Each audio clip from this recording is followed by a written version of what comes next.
بیٹے 100 جوان بیٹے انس بن مالک نے اپنے ہاتھوں کے ساتھ دفن کیے تھے۔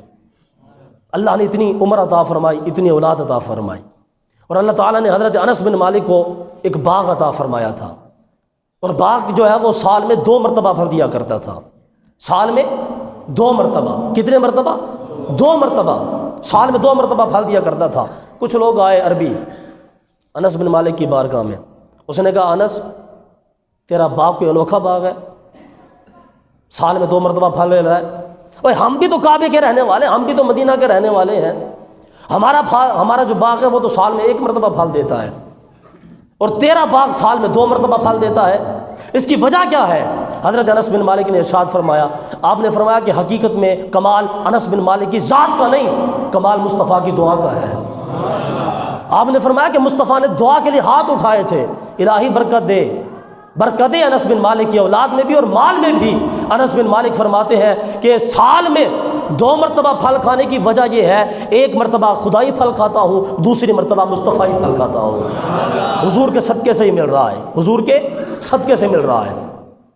نبی پاک صلی اللہ تعالیٰ علیہ وسلم مصلی کے اوپر کھڑے ہوئے ہیں، بات بڑی قابل توجہ ہے۔ حضور علیہ الصلوۃ والسلام نے مصلی سے 3-4 قدم آگے ہٹا لیے، آگے چل کے تشریف لے گئے، ہاتھ کو بلند کیا، پھر واپس تشریف لے کے آ گئے، نماز ہو گئی، دعا ہو گئی۔ بیٹھ کے صحابہ کرام حضور علیہ السلام کی بارگاہ میں، یا رسول اللہ یہ ماجرا ہمیں بتا دیں، رات کو نیند نہیں آئے گی، بتا دیں، تسلی کرائیں، کیا ہم بھی نماز میں اس طرح کیا کریں؟ آپ جو مصلی سے آگے بڑھ گئے ہیں، اپنے 3-4 قدم اٹھا لیے ہیں، کیا ہم بھی نماز میں اس طرح کیا کریں؟ اس لیے کہ آپ کی ہر ادا تو اللہ کی شریعت بن جایا کرتی ہے۔ ہماری تسلی فرما دیں، ہماری تسلی فرما دیں، رہنمائی فرما دیں۔ نبی پاک علیہ السلام نے فرمایا، بڑی مشہور حدیث پاک ہے، حضور علیہ السلام نے فرمایا کہ صحابہ میں نماز کے دوران جنت کی سیر کر رہا تھا۔ کس کی سیر کر رہا تھا؟ جنت کی سیر کر رہا تھا۔ اور حضور علیہ السلام نے فرمایا کہ میں جنت کی سیر کر رہا تھا، میں نے وہاں پہ انگور کا گوشہ دیکھا، اگر میں توڑ لیتا قیامت تک کھاتے رہے تھے لیکن کبھی ختم نہ ہوتا۔ حدیث پاک محفوظ ہے بھائی، صحیح حدیث پاک ہے، اس کی سند بھی ٹھیک ہے، راوی بھی سارے ٹھیک ہیں، یہ جو راڈا ضعیف ہے کوئی چکر نہیں ہے، حدیث پاک متفق علیہ صحیح حدیث پاک ہے، دکھا سکتا ہوں۔ صحابہ کرام نے عرض کی کہ یا رسول اللہ تسلی فرما دیں۔ نبی علیہ السلام نے فرمایا مصلی پہ کھڑا تھا، انگور کو توڑ لیتا نا قیامت کے دن تک کھاتے رہتے، کبھی ختم نہ ہوتا۔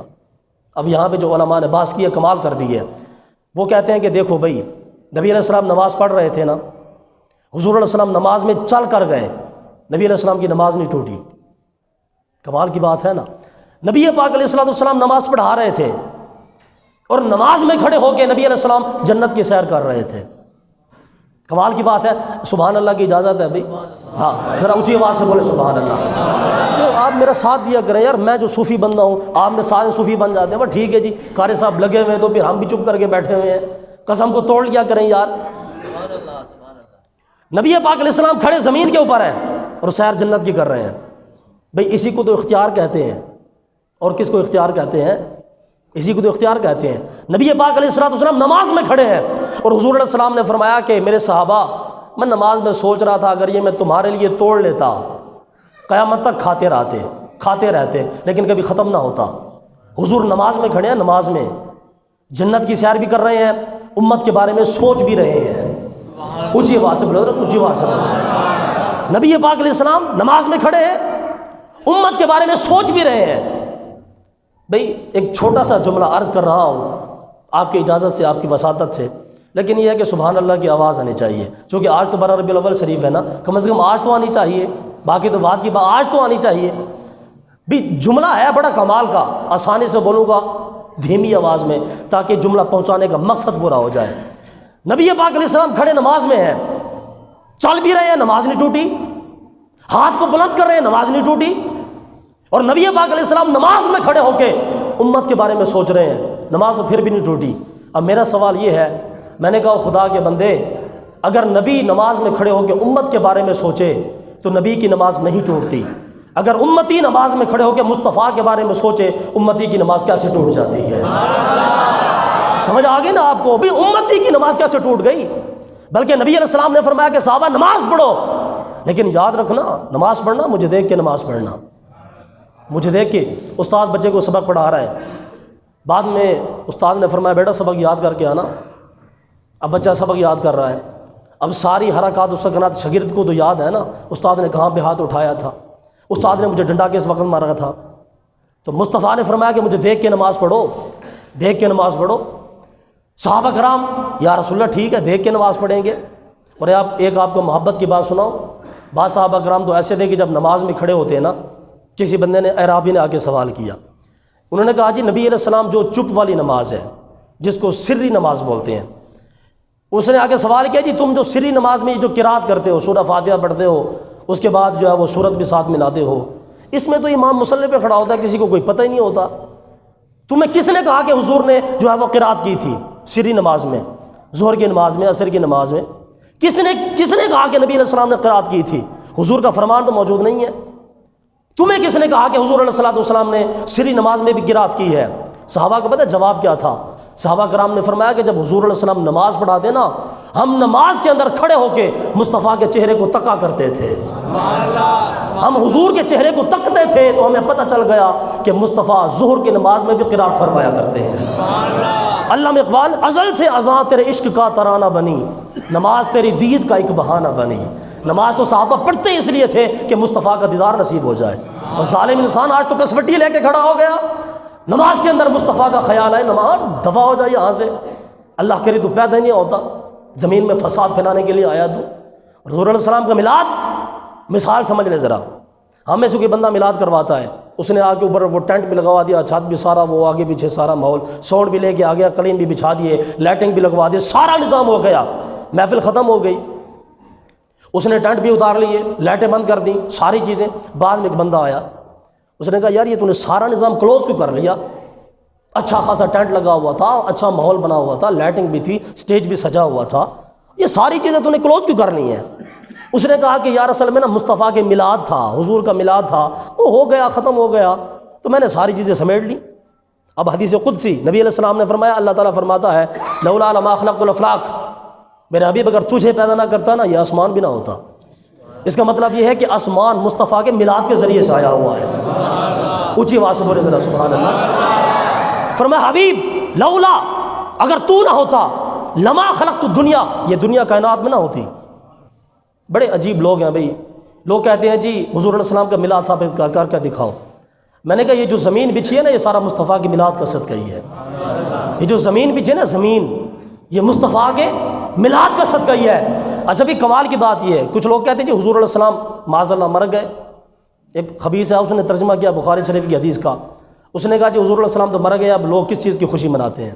وہ میں نے آپ کو مثال دی نا پہلے، وہ بندہ جو سارا نظام لے کے آتا ہے پھر بعد میں سمیٹ کے لے جاتا ہے، اس لیے کہ میلاد کا جلسہ ختم ہوتا ہے نا، یہ زمین مصطفیٰ کے میلاد کے صدقے میں، آسمان مصطفیٰ کے میلاد کے صدقے میں، یہ دریاؤں میں طغیانی مصطفیٰ کے میلاد کے صدقے میں، یہ ترنم والی ہوائیں مصطفیٰ کے میلاد کے صدقے میں، یہ پھول دنیا کے اندر مصطفیٰ کے میلاد کے صدقے میں۔ تو بھئی جب اگر مصطفیٰ کا میلاد ہی ختم ہو گیا، اللہ تعالیٰ زمین کو سمیٹ لیتا نا، اللہ آسمان کو اٹھا لیتا، اللہ دریاؤں کو ختم کر دیتا، اس لیے کہ مصطفیٰ کا میلاد ہی ختم ہو چکا ہے۔ میں نے کہا ظالم انسان، اللہ تعالیٰ بیان فرما رہا ہے، اللہ فرما رہا ہے کہ آج جو زمین اور آسمان اپنی جگہ پہ قائم ہے یہ میرے مصطفیٰ کے میلاد کا ذریعہ ہی ہے۔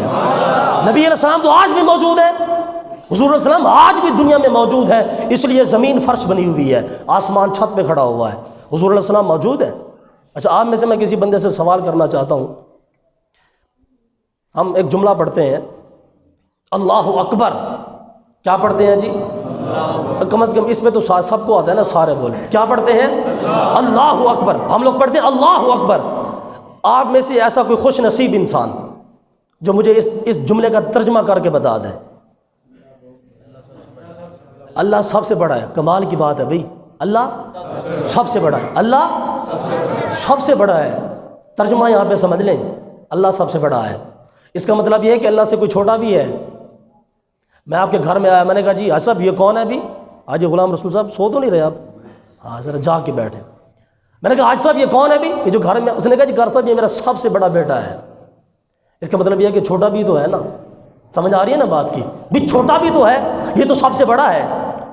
عرب کی جو دنیا کے لوگ تھے بڑے بیوقوف تھے، چھوٹی چھوٹی چیز کو خدا بنا لیا کرتے تھے، چھوٹی چھوٹی چیز کو۔ جب نبی پاک علیہ السلام تشریف لے کے آئے نا، بچپن سے لے کر حضور کی وفات تک، ظاہری انتقال تک، نبی علیہ السلام کے معجزے اتنے دیکھے عرب والوں نے کہ انگلی ہاتھ منہ میں ڈال کے بیٹھ گئے۔ سارے عرب والوں نے دیکھا کہ مصطفیٰ کو پانی کی ضرورت ہے، حضور تو ہاتھوں سے نکال رہے ہیں۔ عرب والوں نے دیکھا کہ مصطفیٰ کے اشارے پہ یہ چاند دو ٹکڑے ہو جاتا ہے، وہ کمال کی بات ہے۔ عرب والے نے دیکھا کہ اوہو علی کی عصر کی نماز قضا ہوئی، مصطفیٰ نے سورج کو واپس پلٹا لیا۔ عرب والوں نے دیکھا کہ مصطفیٰ کو کھلونے کی ضرورت ہے، اللہ نے چاند کو کھلونا بنا دیا۔ عرب والوں نے دیکھا کہ یار شفا کی ضرورت ہے، بھائی شفا کی ضرورت ہے، بندہ بخار میں پڑ گیا، شفا کی ضرورت ہے، حکم ہوا کہ جا لے جا بیمار کو لے جا اماں حلیمہ کی چوکھٹ پہ، لے جا اماں حلیمہ کی چوکھٹ پہ، مصطفیٰ ہاتھ پھیرتے اللہ شفا عطا فرماتا۔ عرب والے سارے پریشان تھے کہ یار پانی مصطفیٰ کے ہاتھوں سے، یہ سورج مصطفیٰ کے اشاروں پہ، یہ چاند مصطفیٰ کے اشاروں پہ۔ عرب والوں نے کہا کہ یا رسول اللہ آپ تو خدا ہیں، ٹھیک ہے نا۔ عرب والوں کی یہ بری عادت تھی، چھوٹی چھوٹی چیز کو خدا بنا لیا کر۔ انہوں نے کہا کہ یار یہ تو کوئی خدا لگتا ہے، بھئی خدا تو حقیقت میں ہے ہی یہ۔ ایک اونٹ آیا نبی علیہ السلام کی بارگاہ میں، سبحان اللہ بولیں ذرا، اونچی آواز سے بولیں، اونچی آواز سے بولیں۔ اونٹ آیا نبی علیہ السلام کی بارگاہ میں، اس نے کہا یا رسول اللہ میرا مالک اب بڑا ہو چکا ہوں، اب وہ مجھے ذبح کرنا چاہتا ہے، لیکن میں ذبح نہیں ہونا چاہتا، مہربانی فرمائیں۔ نبی علیہ السلام تو مشکل کشا ہے نا، جانوروں کے بھی مشکل کشا ہے، انسان تو انسان ہی رہے۔ اس نے کہا یا رسول اللہ ذبح کرنا چاہتا ہے، مالک ہے ذبح کرنا چاہتا ہے، بڑا ہو چکا ہوں، اب سامان اٹھانے کی قوت میرے پاس نہیں ہے، قوت نہیں ہے میرے پاس، مالک مجھے ذبح کرنا چاہتا ہے۔ مالک پیچھے آ گیا چھری اٹھا کے، نبی علیہ السلام نے فرمایا کیا ہوا ابھی؟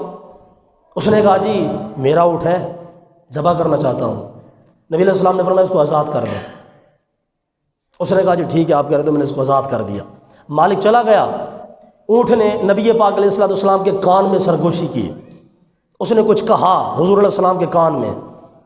بعد میں صحابہ کرام پھر بیٹھ گئے مصطفیٰ کی، یا رسول اللہ بتا دیں، رات نہیں گزرے گی، بتا دیں۔ تو ثابت ہوتا ہی ہے نا مصطفیٰ کی ہر ادا پہ جان کو قربان کر دیں، حضور کی ہر ادا پہ۔ ہماری نا محبت کے دعوے جھوٹے ہیں، ٹھیک ہے نا۔ ہم لوگ دعویٰ کرتے ہیں کہ ہم لوگ خدا سے محبت کرتے ہیں، یہ دنیا کی محبت ہے۔ اگر ایک لڑکی سے دو بندے محبت کریں نا، اور لڑکی یہ ان میں آفر رکھ دے کہ تم میں سے جو بندہ مجھے گجریلا لا کر پہلے دے گا میں اس کے ساتھ نکاح کر دوں گی، اب وہ جو دو عاشق ہوں گے نا ان کو کوئی پتہ نہیں سردی ہے کہ گرمی ہے، کوئی چکر نہیں، دوڑ کے جائیں گے بازار میں، گجریلا لے کے آئیں گے کہ میری شادی اس کے ساتھ ہو جائے۔ حضور والا یہ دنیا کی محبت ہے، ہم لوگ سردی گرمی کی پرواہ نہیں کرتے، اور ہم لوگ خدا سے محبت کا دعویٰ کریں اور نماز کو چھوڑ دیں، حیرت کی بات ہے کہ نہیں؟ اس کا مطلب یہ ہوا کہ ہماری محبت جھوٹی ہے۔ کبھی سوچیے گا اس بات کو۔ نبی پاک علیہ السلام نے فرمایا نماز پڑھ، میری آنکھوں کی ٹھنڈک ہے، میلاد کروا رہا ہے نماز کیوں نہیں پڑھ رہا؟ کمال کی بات ہے۔ نبی پاک علیہ السلام نے فرمایا زکوٰۃ دے، اللہ تجھے اور مال عطا فرمائے گا۔ سود پہ سود لیے جا رہا ہے، مصطفیٰ سے محبت کے دعوے کر رہا ہے، حیا نہیں آتی تجھے؟ شرم سے ڈوب کے مر نہیں جاتا؟ بہرحال بات کسی اور جگہ پہ نکل جائے گی۔ اونٹ نے کان میں سرگوشی کی، اس نے کہا یا رسول اللہ مہربانی آپ کی۔ اس نے کچھ جملے بھی کہے، صحابہ نے کہا یا رسول اللہ اونٹ نے کون سے جملے کہے تھے؟ نبی پاک علیہ السلام نے فرمایا کہ اے میرے صحابہ، اونٹ نے میرے کان میں یہ بات کی تھی کہ یا رسول اللہ آپ نے مجھے چھری سے بچایا ہے، اللہ قیامت کے دن آپ کی امت کو جہنم کی آگ سے بچا لے، جہنم کی آگ سے بچا لے، جہنم کی۔ اے خوش قسمت ہو بھائی، خوش قسمت ہو، قسم خدا کی خوش قسمت ہو، آپ کے لیے تو اونٹ بھی دعائیں کر رہا ہے، خوش قسمت لوگ ہو۔ اچھا بھی کچھ لوگ ہوتے ہیں جی، یہ جی پورے قرآن کے اندر لفظ میلاد کہاں پہ لکھا ہوا ہے؟ میں نے کہا یار اگر تیرے پاس کوئی کافر آ جائے وہ کہے بھی تمہارے اسلام کی ایمان کی سب سے پہلی بنیاد کیا ہے، تو ہم لوگ اس کو کہتے ہیں کہ جی ہمارے ایمان کی اصلاح کی سب سے پہلی بنیاد یہ ہے کہ ہم اللہ کی توحید کو ماننے والے ہیں۔ میرا سوال یہ ہے بھی لفظ توحید تو قرآن میں دکھا دے، خدا کو ماننے والا ہے نا، توحیدی ہے نا، توحیدی ہے نا۔ جناب عمر بن خطاب حجر اسود کے سامنے کھڑے ہیں، آپ نے فرمایا کہ حجر اسود میں جانتا ہوں لا تضر ولا تنفع، نہ تو نفع دے سکتا ہے نہ تو نقصان دے سکتا ہے، لیکن میں تجھے بوسہ اس لیے دے رہا ہوں میرے مصطفیٰ کے ہونٹوں نے تجھے بوسے عطا فرمائے ہیں، بوسہ اس لیے دے رہا ہوں۔ توحیدی تو وہ بھی تھے حضرت عمر بن خطاب، لیکن وہ توحیدی تھے، ساتھ میں مصطفی بھی تھے، ٹھیک ہے نا، ساتھ میں مصطفی بھی تھے۔ آج کیسا توحیدی ہے تو؟ لفظ توحید دکھا قرآن میں، میں مان جاؤں گا، دکھا قرآن میں اگر ہے تیرے میں جرت ہو۔ صرف اعتراض کرنے سے کچھ نہیں بنتا، لفظ توحید دکھا پورے قرآن میں اور حدیث میں دکھا، چل یہ بھی تجھے چھوٹ ہے، حدیث میں دکھا، قرآن میں دکھا، توحید کو مان رہا ہے، لفظ توحید دکھا۔ چپ ہو گیا، اس نے کہا جی لفظ توحید تو کوئی نہیں ہے۔ میں نے کہا ظالم انسان، قل هو اللہ احد، یہ اصل میں اللہ کی توحید ہے، اللہ ایک ہے نا، یہی تو توحید ہے بھی، لفظ توحید نہیں ہے نا، اللہ ایک ہے یہ تو قرآن میں موجود ہے بھی، یہی تو توحید ہے۔ اور توحید کسے کہتے ہیں؟ میں نے کہا جب ایک ترجمے سے تو لفظ توحید نکال رہا ہے، اسی کو توحید بنا رہا ہے، تو ہم بھی جب اللہ نے فرما دیا اے لوگو قد جاءکم من اللہ نور، میں نے تمہاری طرف نور کو بھیج دیا، میں نے کہا جب اللہ نے مصطفیٰ کو بھیجا تو یہ میلاد مصطفیٰ بن گیا۔ جس طرح تو نے وہاں سے توحید نکالا، ہم نے یہاں سے میلاد مصطفیٰ کو نکال لیا، تو توحید مناتا جا، ہم میلاد مصطفیٰ مناتے جائیں گے۔ اور کیا چاہیے، ٹھیک ہے نا، یہ پوری کائنات میرے مصطفیٰ کے نام کے اوپر کھڑی ہے۔ ایک یہودی کا بچہ گزر رہا تھا، ابے نے پیسے دیے، اس نے کہا بیٹا جاؤ بازار سے نا سامان لے کے آؤ۔ آپ لوگوں کو سمجھ آ رہی ہے؟ ماشاءاللہ۔ اس نے کہا بیٹا جاؤ بازار سے فلاں فلاں سامان لے کے آؤ۔ کیا لے کے آؤ؟ سامان لے کے آؤ، ذرا مل کے کیا لے کے آؤ؟ بیٹا کس کا تھا؟ یہودی کا۔ کس کا تھا؟ یہودی کا۔ بات بڑی قابل توجہ ہے، مولانا روم نے اس کو لکھا ہے، فرماتے بیٹا جاؤ سامان لے کے آؤ بازار سے۔ بچہ گزر رہا تھا، اس نے دیکھا کہ راستے کے اندر نبی پاک علیہ الصلوۃ والسلام بیٹھے ہوئے ہیں اور حضور علیہ السلام کی مجلس لگی ہوئی ہے۔ وہ بچہ وہاں سے گزر رہا تھا، اس کی نظر پڑ گئی مصطفیٰ کے چہرے پہ۔ بیٹا یہودی کا تھا، یہودی کا بچہ تھا، مصطفیٰ کے چہرے پہ نظر پڑی، وہیں پہ بیٹھ گیا۔ صبح 8 بجے سے لے کر ظہر کی نماز تک بیٹھا رہا، اسی جگہ پہ بیٹھا رہا۔ مصطفیٰ نے ظہر کی نماز پڑھائی، پھر مجلس کو قائم کر لیا۔ ظہر سے لے کر عصر تک بیٹھا رہا تھا بچہ، ظہر سے لے کر عصر تک بیٹھا رہا۔ عصر کی نماز ہوئی، عصر سے لے کر مغرب تک بیٹھا رہا، مغرب سے عشاء تک بیٹھا رہا۔ شام کو خالی ہاتھ گھر لوٹ کے آیا۔ باپ نے ڈنڈا اٹھا لیا، اس نے کہا نافرمان بچے، وہ تجھے پیسے دیے تھے میں نے سامان لانے کے لیے، پیسے کہاں گئے، سامان کہاں گیا، وہ سامان نہیں لے کے آیا تو؟ اس بچے کا جواب سنیے، اور ہماری زندگی کے ہر اچھا قول اس بچے کی ایک قول پہ قربان کر دوں میں، سارے قول اس کے ایک قول پہ سارے قول قربان کر دوں میں، ایک قول کے اوپر۔ اس بچے نے اپنے باپ یہودی سے کہا، اس نے کہا ابا جو سودا آج میں لے کے آیا ہوں نا، اللہ اکبر، اونچی آواز سے بولے ذرا سبحان اللہ۔ اس نے کہا ابا جو سودا آج میں لے کے آیا ہوں پوری زندگی میں تو کبھی خرید نہ سکا، آج تو وہ سودا لے کے آیا ہوں۔ مرنے لگا وہ بچہ، تڑپ رہا تھا، رونے نکل رہی تھی، تڑپ رہا تھا۔ یہ تو باپ کو ہی درد ہوتا ہے نا اولاد کا ظاہر، اور کس کو ہو سکتا ہے؟ تڑپ رہا تھا بچہ۔ یہودی نے سوچا کہ یار یہ بلا کے لاؤں حضور علیہ السلام کو، ایسے نہیں کام چلے گا۔ تھا یہودی، مصطفیٰ کی بارگاہ میں آیا، یہودی تھا، مصطفیٰ کی بارگاہ میں آیا۔ آج کیسا ناپاک انسان ہے تو، آج حضور کے روضے پہ کھڑے ہو کے دعا نہیں مانگنے دیتا؟ کیسا ناپاک انسان ہے تو، یہودی ہو کے مصطفیٰ کی بارگاہ میں آ رہا ہے، یہودی ہو کے۔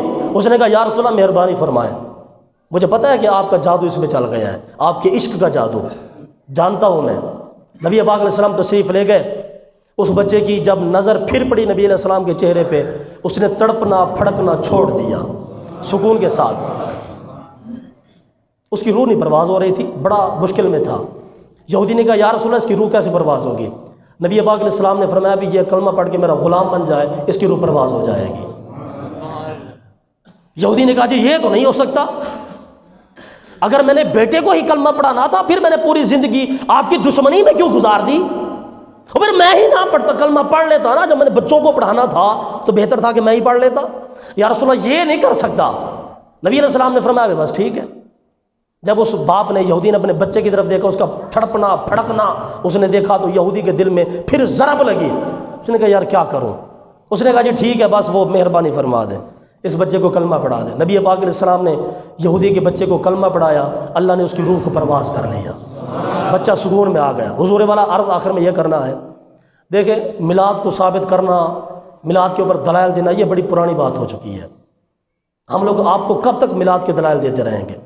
حضرت شیخ فرید الدین عطار سے کسی بندے نے سوال کیا آخری بار، اس نے کہا جی حضور کل مختار ہے؟ آپ نے فرمایا بھی ہے، حضور علیہ السلام کل مختار ہے۔ کیا مختار ہے نبی علیہ السلام؟ کل مختار ہے نبی علیہ السلام۔ اس نے کہا جی اگر حضور علیہ السلام کل مختار ہے، پھر مصطفیٰ کے گھر میں 3 دن تک چولہا نہیں جلتا تھا، چولہا کھانا نہیں پکتا تھا، معاذ اللہ سے تو حضور محتاج نظر آ رہے ہیں، حضور کل مختار کیسے ہو گئے؟ حضرت شیخ فرید الدین عطار نے بڑا کمال کا جواب دیا۔ آپ نے فرمایا نادان انسان، جب کسی کی شادی ہوتی ہے نا، اس دھولے کے اوپر جو لوگ پیسے ڈال رہے ہوتے ہیں وہ کوئی لوگ ہوتے ہیں، دھولا خود نہیں اپنے اوپر پیسے ڈالتا، ٹھیک ہے نا، دھولا اپنے اوپر خود نہیں پیسے ڈالتا، بلکہ وہ لوگ ہوتے ہیں جو دولہے کے اوپر پیسے ڈالتے ہیں۔ آپ نے فرمایا کہ اللہ نے مصطفیٰ کو کائنات کا دھولا بنا کے بھیجا ہے۔ لوگ مصطفیٰ کے در سے کھا کے جاتے ہیں، مصطفیٰ کسی کے در سے نہیں کھاتا، اللہ نے دھولا بنا کے بھیجا ہے۔ اور میاں صاحب نے کیسی کمال کی بات کہی، آپ نے فرمایا قدر نبیدہ اے کی جانن اے دنیا دار کمینے، قدر نبیدہ جانن والے سوگے وچ مدینے۔ کیا صحابہ جنہوں نے گردنیں پیش کر دیں وہ میلاد کے لیے فتویٰ لے کے آتے میلاد منانا جائز ہے کہ نہیں؟ وہ حضور والا صحابہ نے تو میلاد کے لیے گردنیں پیش کر دی، پڑھو ہے کلمہ میرے مصطفیٰ تشریف لے کے آ گئے، بات ہی ختم ہو گئی۔ اس لیے اپنی زندگی کا ہر لمحہ مصطفیٰ کی یاد میں گزاریں۔ بزم کونین پہلے سجائی گئی، پھر تیری ذات منظر پہ لائی گئی، سید الاولین سید الآخرین، تجھ سا کوئی نہیں، تجھ سا کوئی نہیں۔ اقبال کہتے ہیں تیرے عشق کی انتہا چاہتا ہوں، میری سادگی تو دیکھ میں کیا چاہتا ہوں، ستم ہو کہ ہو وعدے بے حجابی، آقا کوئی سی بات آزما چاہتا ہوں، اور یہ جنت مبارک رہے زاہدوں کو، آقا میں تو آپ کا سامنا چاہتا ہوں۔ علامہ اقبال نے تو یہاں تک بات کرتی ہے، آج تو بھی کسبٹی لے کے کھڑا ہوا ہے۔ اللہ تعالی ہماری قوم کو حضور علیہ الصلوۃ والسلام کا سچا شدہ عشق عطا فرمائے۔ وآخر دعوانا الحمدللہ۔